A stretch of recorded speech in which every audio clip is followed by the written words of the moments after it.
Hi, I'm Tom Morse. I've been serving as our missionary with Global Ministries, the Common Global Witness of United Church of Christ and Disciples of Christ. And I've been working in China for the last 2 years with the Amity Foundation.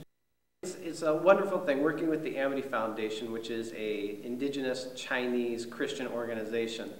They do a lot of other rural development work besides just the education work that I'm involved with. And so it's fun to see some of the other projects that they're doing. And what's really neat is we hear a lot about the pollution in China, but Amity also does a lot of green rural development things like biogas pools and solar stoves. And so it's fun to be involved in many different kinds of projects with our partners, not just the education stuff that we get sent for.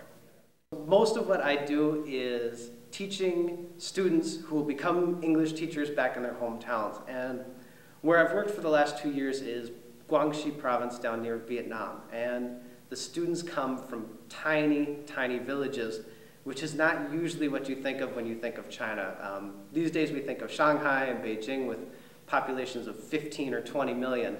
And my students come from villages of 50 or 100.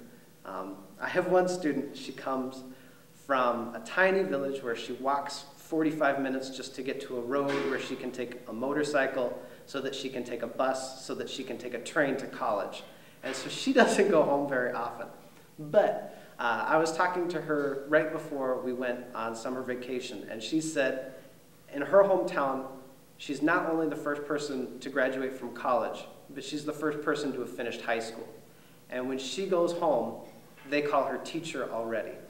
And so to know that, just one student is going to be impacting her small village, but it will be in such a meaningful way that hopefully will help bring more development to her hometown, but also, and I think more importantly, improve the quality of life for the people already living there. And so the children call her teacher, and the old people call her teacher, and that's a very exciting person. And just one of the 480 some students I've had in the last 2 years. In China, every religion's in the minority. It's maybe a total of 7% of the country classifies themselves as religious. Now that's not really accurate, because a lot of people go to temples and then they say, oh, I'm not Buddhist, or they go to church, oh, I'm not Christian.